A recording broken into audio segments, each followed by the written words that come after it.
지난 토요일 날 새벽 예배 시간에 우리 이사야 49장을 에서 말씀을 드렸는데 아주 참 귀한 말씀이 있습니다. 이사야 49장 5절 말씀에 보면은 나는 여호와의 보시기에 존귀한 자라 이런 말씀이 있어요. 여러분 하나님이 보시기에 존귀한 자면은 끝나는 거죠. 나는 여호와 보시기에 존귀한 자라. 한번 따라해 보세요. 나는 여호와의 보시기에 존귀한 자라. 다시요. 시작. 나는 여호와의 보시기에 존귀한 자라. 여러분들이 여호와의 보시기에 존귀한 분들이십니다. 그래서 오늘 이 아침에 성탄의 진리에 대해서 여러분들 앞에 말씀을 드리려고 합니다.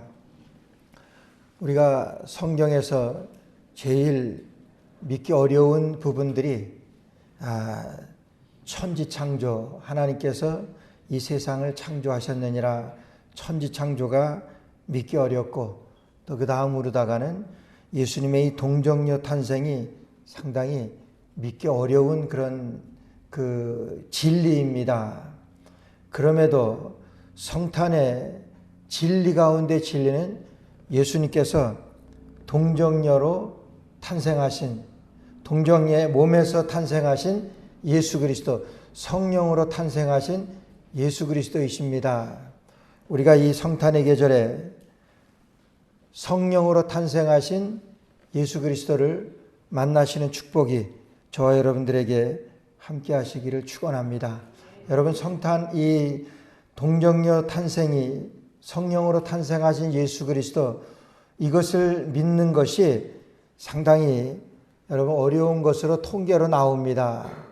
미국의 버클리 대학에서 교단별로 조사를 했다 그럽니다. 예수님의 성령으로 탄생하신 것에 대해서 얼마나 믿을까. 그런데 그 통계를 보게 되면은 그래도 미국에서 가장 이 보수적이라고 하는 이 침례 교단에서는 34%가 예수님의 성령으로 잉태된, 성령으로 탄생하신 것에 대해서 믿지 못한다 그럽니다. 그러니까 10명 중에 3명 중에 1명은 믿지 않는다는 거예요. 교회는 나오지만은 예수님의 이런 동정녀 탄생을 믿지 않는다는 거예요. 믿지 못한다는 거예요. 그럼 우리 장로교단 교인들은 어떤가 했더니 장로교단에서는 46%가 믿지 못하겠다는 거예요.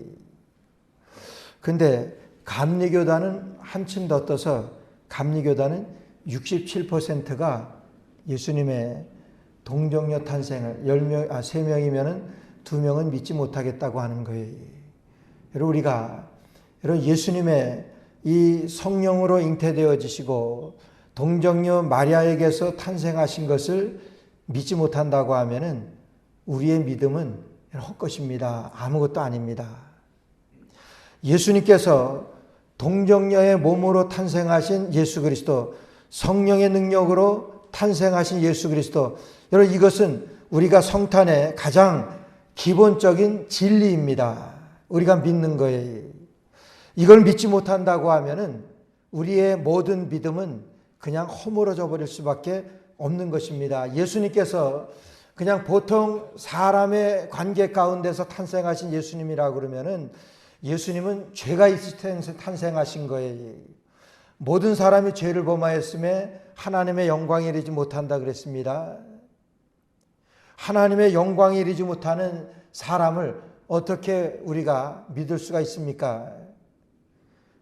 예수 그리스도는 동정녀 탄생으로 탄생하신 예수 그리스도예요. 그래서 우리가 이 예수 그리스도를 믿을 때 죄 없으신 예수님을 믿게 되는 그런 성경의 가장 기본적인 진리의 말씀입니다. 우리는 이 성탄에 성령으로 탄생하신 예수 그리스도를 믿으시는 저와 여러분 되시기를 주의 이름으로 축원합니다. 그것이 성탄의 첫 번째 되는 진리입니다. 여러분 예수님께서 이제 그 누가복음 1장에 보게 되면은 예수님께서 마리아의 몸에 수태가 되어지는 그 장면이 나옵니다. 천사 가브리엘이 마리아에게 오셔가지고 뭐라고 말씀하시냐면은 은혜를 받은 자여 평안할지어다 이렇게 말씀. 은혜를 받은 자여 내가 평안할지어다. 또다시 은혜를 받은 자여 내가 평안할지어다. 이게 무슨 말씀이십니까? 마리아가 되묻습니다. 아니 갑자기 천사 가브리엘이 나타나서 마리아에게 내가 은혜를 크게 받았느니라 이렇게 말씀하시. 이게 무슨 말씀입니까? 그러니까 내가 수태하였다는 거예요. 내가 임신하게 되었다고 하는 그런 말씀을 마리아가 받습니다. 마리아가 깜짝 놀랍니다. 아니 내가 사내를 알지 못하였을 어찌하여 나에게 이런 일이 있을 수 있습니까? 이렇게 또 마리아가 물어봅니다. 그러니까 천사가 뭐라 그러냐면은 너에게 잉태된 자는 성령으로 된 것이니라 이렇게 설명을 해주세요. 그러니까 마리아가 뭐라 그러냐면은 주의 계집종이 오니 주의 말씀대로 이루어지이다 이렇게. 여러분 마리아는 보통 믿음의 여인이 아닙니다. 보통 믿음 좋은 여인이 아닙니다. 지금 그런 상황이 되어질 때 지금 마리아는 결혼하기 전에 수태를 하게 임신을 하게 된 거예요. 근데 그런 말씀을 들었습니다. 이런 일이 왜 내게 일어납니까? 이런 일이 있을 수가 없습니다. 뭐 그러는 것이 정상이겠죠. 그런데 마리아가 다 들은 다음에는 주의 계집종이 오니 주의 말씀대로 이루어지이다 이렇게 말씀해요. 주의 말씀대로 나에게 이루어질 줄로 나는 믿습니다. 여러분 그 고백이 얼마나 훌륭한 믿음입니까? 정말 이 마리아만큼 여러분 은혜를 받은 여인이 없습니다. 그런데 그것이 하나님이 마리아에게 그렇게 선포하셨을 때 여러분 그것이 은혜이지 사람의 입장에서 볼 때는 우리 인간으로 볼 때는 여러분 그게 은혜입니까? 은혜를 크게 받은 자여 내가 평안할지어다. 은혜를 크게 받은 자여 무슨 은혜입니까? 처녀인 몸에 자기에게 아기가 생겼다 그러는데 여러분 그게 은혜예요.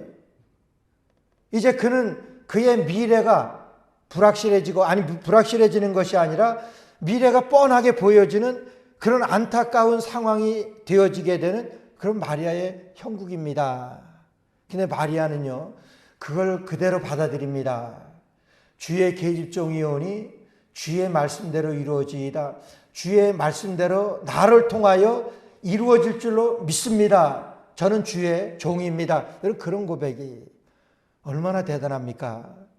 천사로부터 그 고지를 받고 여러분 그렇게 성령으로 잉태된 예수 그리스도라고 하는 그 말씀을 받은 다음에 이 마리아는 그렇게 변합니다. 그렇게 은혜 받은 것을 우리에게 소개하세요. 여러분 이 천사를 통해서 마리아가 이 수태 고지를 받게 되었을 때 마리아는 되어질 일을 어느 정도는 압니다.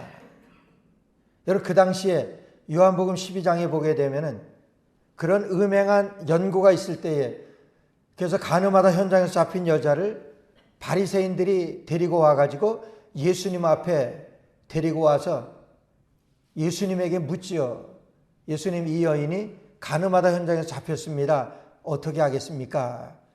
여러분 율법으로 하면은 돌로 쳐 죽이는 것이 가하기 때문에 예수님을 시험하는 거예요. 예수님은 사랑이기 때문에 그 여인을 죽일 수가 없는 것입니다. 그거를 바리새인들이 알고 예수님을 어려움 가운데 처하게 하기 위해서 예수님을 시험하기 위하여 그렇게 묻는 거예요. 이 여인을 어떻게 할까요? 간음하다 현장에서 잡힌 여인입니다. 돌로 쳐 죽여야 할까요? 그 물음이에요. 예수님께서 하신 말씀 아시지요? 너희 가운데 죄 없는 자가 돌로 치라 말씀하세요. 그러니까 한 사람 두 사람 다 떠나갔다 그랬어요. 죄 없는 자가 있을 수 있습니까? 양심의 가책을 받고 다 떠나간 거예요. 그런데 지금 마리아의 그 입장은 지금 현장에서 잡힌 것뿐만이 아니라 지금 임신을 한 거예요. 이건 확실한 증거입니다. 나에게 어떻게 되어질 것을 마리아는 아는 거예요. 그런데도 마리아는 주의 계집종이오니 주의 말씀대로 이루어지이다. 주님의 말씀대로 나를 통하여 이루어질 줄을 믿습니다. 이런 그렇게 고백을 해요. 얼마나 대단한 믿음입니까? 여러분, 그래서 천주교에서는요, 이 마리아에 대해서 굉장히 숭배합니다. 그래서 마리아의 무오소를 얘기해요. 마리아는 죄가 없다고 얘기를 해요.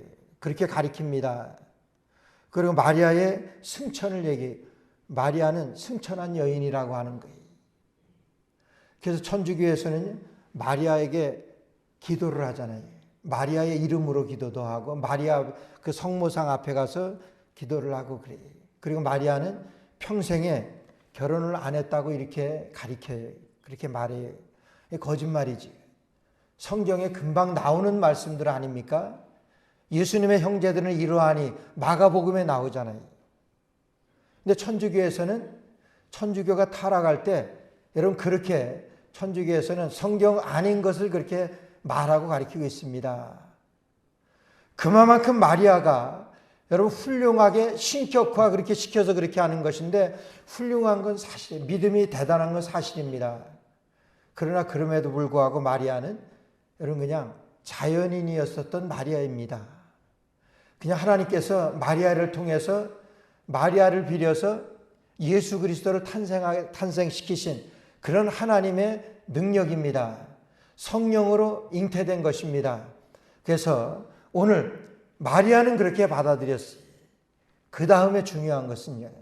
성령으로 잉태되었을 때 마리아와 정혼한 요셉이지요. 오늘 말씀 보니까 18절에 예수 그리스도의 나심은 이러하니라 그 모친 마리아가 요셉과 정혼하고 동거하기 전에 성령으로 잉태된 것이 나타났더니 이렇게 말씀하셨어요. 19절에 그 남편 요셉은 의로운 사람이라 저를 드러내지 아니하고 가만히 끊고자 하여. 마리아가 그렇게 얘기했겠지요. 내가 할 말이 있습니다. 자기 내가 꼭 할 말이. 정혼이라고 하는 것은요, 여러분 약혼을 얘기하는 거예요.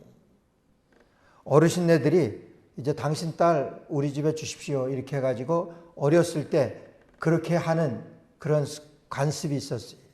당신 딸 내게 그렇게 해가지고 정혼이 되면 그 아이들이 커서 이제 성인이 되어지게 되면은 그들 스스로가 이제 동거할 수 있는 그 당시에 자격이 주어지고 그렇게 해서 어느 정도 있다가 결혼하게 되는 것입니다.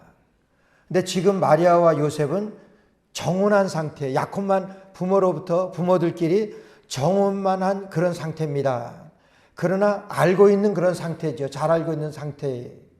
그런데서 마리아가 요셉에게 그렇게 얘기를 했겠지. 사실은 내가 임신했다고. 나를 믿어달라고. 여러분 그 상황에서 믿을 수 있는 그런 사람이 어디 있습니까? 마리아의 이 상태를 아주 잘 19절 말씀에서 아주 잘 표현했어요. 요셉은 의로운 사람이라 저를 드러내지 아니하고 가만히 끊고자 하여. 요셉이 그렇게 했다고 하는 거예요. 이런 것을 드러내면은 사람에게 돌로 맞아 죽을 수도 있고 부정한 여인으로 돌에 맞아 죽을 수도 있고 뭐 파혼되는 거는 정혼이니까 결혼도 아니니까 그거는 기정사실이고 그렇게 해서 사람들에게 돌에 맞아 죽게 해. 이거 어떻게 할까? 순간적으로 많은 그런 생각이 있었을 겁니다. 근데 요셉에 대해서 그런 사람이라고 표현해요. 요셉은 의로운 사람이라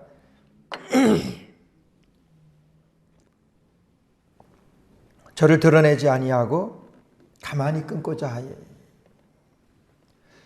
그거 뭐 드러내서 뭐해.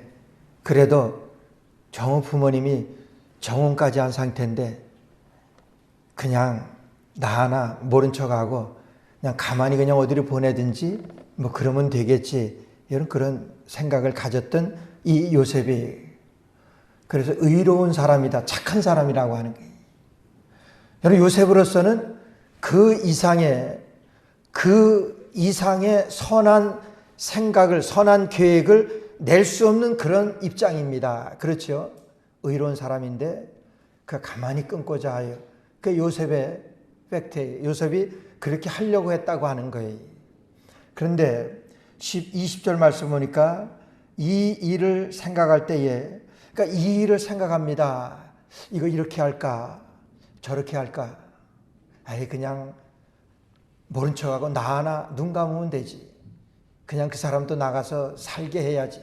불쌍하지 않겠어? 그러고선 스스로 그것에 대해서 요셉이 이 일을 생각할 때에 주의 사자가 현몽하여 가로되 다윗의 자손 요셉아 내 아내 마리아 데려오기를 무서워 말라. 저에게 잉태된 자는 성령으로 된 것이라. 마리아 데려오기를 무서워하지 말라고 말씀하세요. 여러분 요셉이 어떻게 할까 생각하다가 무섭기까지 합니다. 어떻게 할까? 좀 가만히 끊을까? 아니 뭐 이런 생각 저런 생각으로 여러분 무섭기까지 했다고 그랬어요. 그런 생각을 할 때 성령께서 요셉에게 내 아내 데려오기를 무서워하지 말아라. 내 아내가 20절 말씀에 가로세 다윗의 자손 요셉아 내 아내 마리아 데려오기를 무서워 말라. 저에게 잉태된 자는 성령으로 된 것이라. 지금 성령으로 된 것이니까 마리아 데려오기를 무서워하지 말아라. 그런 무서운 생각하지 말아라. 지금 그렇게 말씀하세요. 여러분 그렇게 하고 났을 때 요셉이 어떻게 합니까? 요셉이 21절 말씀 보니까 계속 말씀 아들을 낳으리니 이름을 예수라 하라. 이는 그가 자기 백성을 저희 죄에서 구원할 자이심이라 하니라. 이것은 이제 예수님을 낳게 되면 이렇게 이름을 지으라고 말씀하세요. 이것은 이사야 선지자가 예언한 말씀이에요. 그러니까 이 모든 것들이 지금 하나님의 예언하신 말씀대로 되어지는 것인데 지금 잉태된 그 아기는 성령으로 되어진 것이라고 지금 말씀하시는 거예요. 그리고 요셉이 24절 말씀에 요셉이 잠을 깨어 일어나서 주의 사자의 분부대로 행하여 그 아내를 데려왔으나 아들을 낳기까지 동침치 아니하더니 나음의 이름을 예수라 하니라. 여러분 요셉이 이렇게 했습니다. 요셉이 주의 사자가 성령께서 나타나셔서 말씀하시는 대로 그대로 했다고 하는 거예요. 그러니까 아들을 낳기까지 예수를 낳기까지 동침하지 아니했다 그랬습니다. 저는 이런 상황을 보면서 야 요셉 정말 대단하다. 어떻게 이렇게 했을까? 하나님을 만났기 때문에 여러분 그렇게 할 수 있었잖아요. 저는 구약 성경에서 아브라함의 이야기를 생각을 합니다. 아브라함이 흉년이 들어서 여러분 애굽으로다가 피난을 갔지. 애굽에 피난 가서 자기 아내 사레가 너무 예쁘니까 그 애굽 사람들이 자기 아내를 빼앗을 것 같아 가지고 자기 아내라 그러지 아니하고 자기 누이 동생이라 그러죠. 누이 동생이라 그러니까 제일 눈독을 들였던 바로 왕이 그 아브라함의 아내 사레를 누이 동생이라 그러니까 여러분 취합니다. 이제 데려가는 거예요.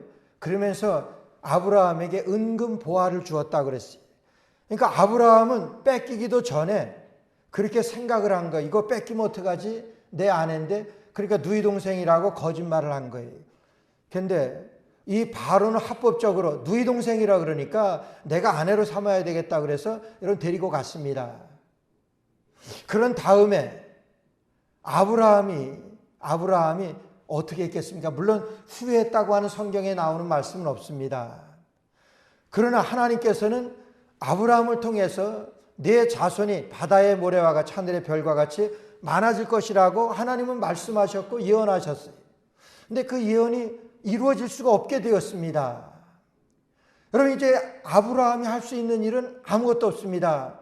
자기는 거짓말로 자기 아내를 누이 동생이라고 그랬기 때문에 그냥 합법적으로 바로 왕이 데려갔으니까 자기는 그러고 거기에 대한 보답품을 받았으니까 은금 보화를 받았으니까 더 이상 할 말이 없습니다. 할 말도 없을 뿐더러 자기가 할 수 있는 일이라고는 아무것도 없어요. 어떻게 합니까? 하나님께서 바로 왕에게 바로에게 나타나셔가지고 내가 취한 그 여인은 아브라함의 아내야 이렇게 말씀하십니다.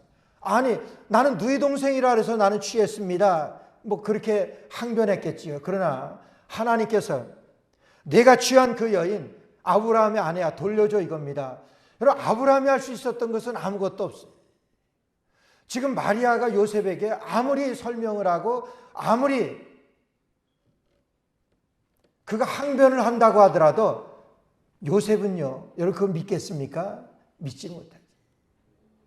하나님께서는, 성령께서 이제 요셉에게 하나님께서 요셉에게 나타나신 거예요. 요셉에게 성령께서 지금 아내에게, 이 마리아에게 잉태된 것은 성령으로 되어진 것이니까 내가 아내 데려오는 것을 무서워하지 말아라. 아내를 빨리 데리고 와라. 여러분 성령께서 이렇게 말씀하세요. 여러분 그러니까 데려오게 됩니다.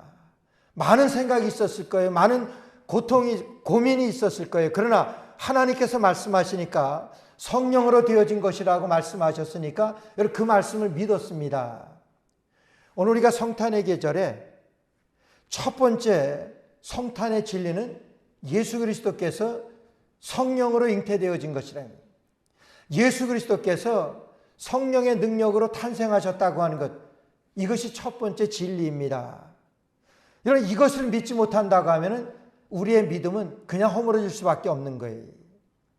성경에서 예언되어진 대로 성령의 능력으로 탄생하게 되어진 예수 그리스도세요.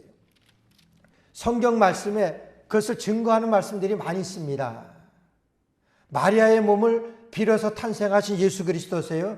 마태복음 1장 3절 말씀에 보게 되면은 이런 말씀이 있어요. 유다는 다말에게서 베레스와 세라를 낳고 베레스는 헤스론을 낳고 헤스론은 람을 낳고, 이렇게 여러분 예수 그리스도의 아브라함과 다윗의 자손 예수 그리스도의 세계라고 쭉 예수님의 세상 말로 하면 이 계보를 말씀하세요.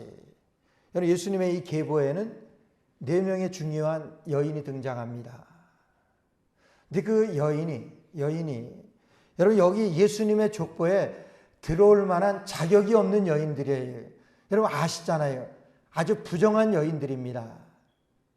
그래서 이 다말이라고 하는, 죄송합니다. 이 3절에 유다는 다말에게서 베레스와 세라를 낳았다 그랬어요.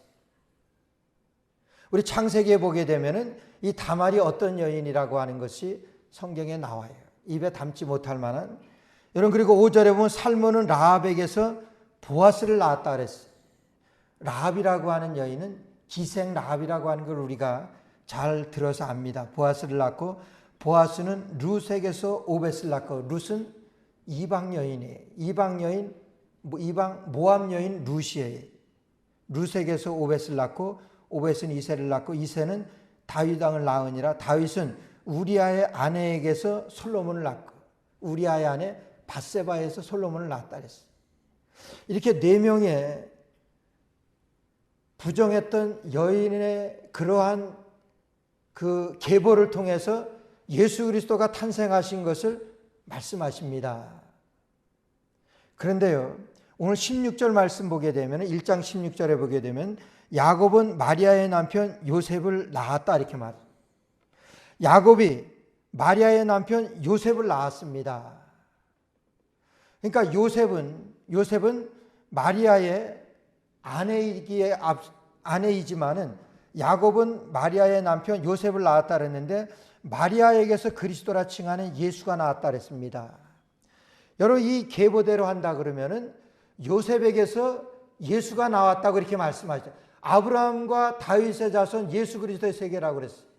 그러면 여기에서도 여러분 마리아에게서 그리스도라 하는 예수가 나왔다 이렇게 하는 것이 아니라 요셉에게서 그리스도라 칭하는 예수가 나왔다고 하는 것이 여러분 이 계보로 말하면 그래요. 그러나 예수님께서는 여인의 후손이기 때문에 마리아에게서 예수가 나으니라 예수가 나오니라 이렇게 말씀하십니다.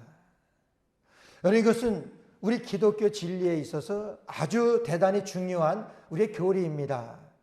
예수님께서 처녀의 몸을 빌려서 마리아의 몸을 빌려서 탄생하신 예수 그리스도세요. 이 말씀은 여러분 창세기에 이미 예언되어져 있습니다. 여자의 후손을 통해서 예수님이 탄생하실 것이 창세기 3장 15절 말씀 보니까 여자의 후손은 뱀의 머리를 상하게 할 것이고 뱀은 여인의 후손의 발뒤꿈치를 상하게 할 것이라 이렇게 말씀하십니다. 여러분 창세기 3장 15절에 예수 그리스도에 대해서 예언하신 그런 말씀이에요. 여인의 후손은 뱀의 머리를 상하게 할 것이라고 그랬어요. 여러분, 뱀의 머리라고 하는 것은 마귀의 일을 멸하는 거예요. 그래서 예수님께서 이 땅에 오신 것은 마귀의 일을 멸하러 오셨다 그랬습니다. 그리고 마귀는 여인의 후손의 발뒤꿈치를 상하게 할 것이에요. 예수님께서 십자가에 달려 돌아가시며 발뒤꿈치가 상하셨어요. 여인의 후손의 발뒤꿈치를 상하게 할 것이라고 말씀하세요. 여인의 후손이라고 말씀하세요. 다 남자에게서 태어납니다. 아브라함과 다윗의 자손 예수 그리스도의 세계예요. 근데 여인의 후손에게서, 여인의 후손의 여인의 후손은, 마귀는 여인의 후손의 발뒤꿈치를 상하게 할 것이다. 마귀는 예수 그리스도의 발뒤꿈치를 상하게 할 것이다. 그 예언된 말씀이 창세기서에 이미 예언되어진 말씀이라고 하는 거예요. 그 예언되어진 예수 그리스도의 탄생이 여러분 이루어진 사실이 우리 성탄의 첫 번째 되는 기적이고 첫 번째 성탄의 진리의 말씀입니다. 마리아의 몸을 빌어서 예수 그리스도가 탄생하니라. 예수 그리스도의 탄생하신 그 기적적인 사실이. 그래서 예수님은 마리아에게서 탄생하셨습니다. 그래서 우리가 사도신경을 매일 고백할 때마다 마리아에게서 탄생하신 예수 그리스도 우리가 고백해요.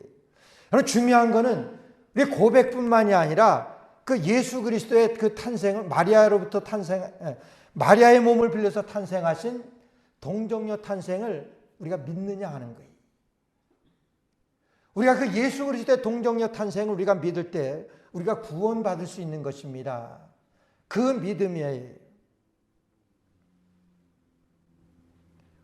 이 성탄의 계절에 여러분 우리가 하는 것은 예수 그리스도의 동정녀 탄생을 우리가 믿는 것입니다. 첫 번째 크리스마스, 노엘 우리가 찬송합니다. 첫 번째 크리스마스에서 여러분 이 요셉이 하나님을 찬양하고 예수님의 아버지 아닙니다. 요셉이 동정녀의 몸을 빌려서 탄생하신 예수 그리스도를 받아들일 수 있었던 것은 다시 말해서 그 예수님의 성령으로 탄생하신 것을 그가 믿을 수 있었던 것은 하나님을 만났기 때문에 그렇습니다. 성령이 나타나심으로 요셉이 이걸 받아들일 수가 있었던 거예요. 우리가 성탄의 계절에 예수님을 만나는 것이 우리의 목표입니다. 예수님을 만나야지 우리가 성탄의 예수님을 믿을 수가 있는 거예요. 우리가 하나님을 만나는 길이 성탄의 성령으로 탄생하신 예수님을 만날 수 있는 길입니다. 아무도 성령으로 아니하시면 예수 그리스도를 주라고 할 수 없다고 그랬어요. 이제 성령께서 아니하시면 누구도 예수님을 믿을 수가 없다고 하는 그런 말씀이에요. 우리가 예수님을 나의 주, 나의 그리스도라고 우리가 고백합니다. 근데 성령께서 우리에게 함께 하시기 때문에 나는 예수님을 나의 주로 고백할 수가 있는 거예요. 그렇게 믿을 수가 있는 것입니다. 오늘 요셉도 하나님을 만나지 아니하였으면 요셉은 의로운 사람이라 저가 가만히 끊고자 하여 그냥 끊었을 것입니다. 하나님께서 그를 만나셨기 때문에, 그 하나님을 만났기 때문에 여러분 요셉은 그 예수 그리스도를 모실 수가 있었던 거예요. 성탄의 예수님을 우리가 모시는 것이 우리가 성탄을 축하하는 거예요. 우리가 성탄의 예수님을 우리가 모실 수 있는 길은 우리가 하나님을 만나는 길입니다. 우리가 하나님을 만나지 못하면은 성탄의 예수님을 우리가 만날 수가 없는, 아니 성탄의 예수님을 우리가 믿을 수가 없는 거예요. 여러분 요셉이 어떻게 믿습니까? 하나님이 만나주지 아니하셨다면은 요셉은 하나님을, 예수 그리스도를 믿을 수가 없었습니다. 요셉을 하나님께서 만나주셨습니다. 그러면서 성탄의 예수님을, 성령으로 탄생하신 예수님을 요셉은 모실 수가 있었던 것입니다. 오늘 마찬가지예요. 우리가 성탄의 예수님을 만나야지만이, 성탄의 예수님을, 우리가 하나님을 만나야지 성탄의 예수님을 우리가 믿을 수가 있는 거예요. 그 예수님이 이 땅에 탄생하셨어요. 그 예수님이 나를 위해 십자가 달려 돌아가시고, 어제 저녁에 우리 교회에서 그 율블레스 우리 이 콘서트가 있었는데 우리 아이들 나와서 찬양을 하고 율동을 하고 뭐 그러는데 참 은혜를 받았습니다. 제가 제일 은혜를 받은 것은 그 아이들에게 이렇게 인터뷰하면서 이렇게 묻는 거예요. 성탄에 가장 좋은 선물이 기쁜 선물이 무엇이냐? 뭐 때문에 그렇게 성탄에 기쁘냐? 나를 구원하시기 위하여 이 땅에 탄생하신 뭐 가르쳐 준 것 같이 나를 위하여 이 땅에 탄생하신 예수 그리스도 그분을 만난 것이 그분을 믿는 것이 제일 기쁜 일입니다. 이렇게 고백이. 여러분 그것이 우리의 고백입니다. 그것이 우리의 성탄의 고백이. 그 예수님을 만난 것 누가 만났습니까? 내가 만났습니다. 어떻게 만났습니까? 하나님이 나를 만나 주셔서 그 성탄에 성령으로 탄생하신 예수님을 만나게 되었습니다. 우리가 이 땅에 살아가면서 우리에게는 많은 어려운 일도 있을 수 있고 믿지 못할 상상할 수 없는 그런 엄청난 위기도 우리가 경험할 수 있습니다. 오늘 이 요셉이 맞이했었던 그 상황은 요셉은 의로운 사람이라 저가 드러내지 아니하고 가만히 끊고자 했던 여러분 그 심정은 가장 그에게 있어서는 위기이고 가장 그에게 있어서는 절망입니다. 어떻게 해결이 됐습니까? 하나님을 만나서 해결됐습니다. 하나님을 만나서 이런 그 위기가 엄청난 축복으로 바뀌게 되었다고 하는 거예요. 오늘 우리도 하나님을 만나면 됩니다. 하나님을 만나면 우리가 그 어떤 위기나 어려움 가운데라도 하나님을 만나는 길이 여러분 우리의 모든 것들이 해결받는 그런 길이라고 하는 거예요. 근데 하나님께서는 요셉에게 나타나셔서 요셉의 그런 절망적인 상황을 정말 하나님 앞에 그런 가장 큰 은혜를 받은 것으로 하나님께서 그에게 나타나셔서 그가 그런 은혜를 받게 하셨습니다. 은혜를 크게 받은 자여 내가 평안할지어다. 여러분 마리아에게 나타나신 하나님 오늘 우리에게 나타나셔서 오늘 우리의 모든 어떤 상황 가운데서라도 그 엄청난 축복이 하나님의 나타나심으로 인하여 우리가 받게 될 그런 엄청난 축복이 여러분 성탄의 계절에 우리가 예수 그리스도를 모실 수 있는 하나님께서 우리를 만나주시고 그렇게 했을 때 성령으로 탄생하신 예수님을 우리가 모실 수 있게 되는 것입니다. 그 예수님을 만나게 되어지는 이번 성탄 되시기를 주의 이름으로 축원합니다.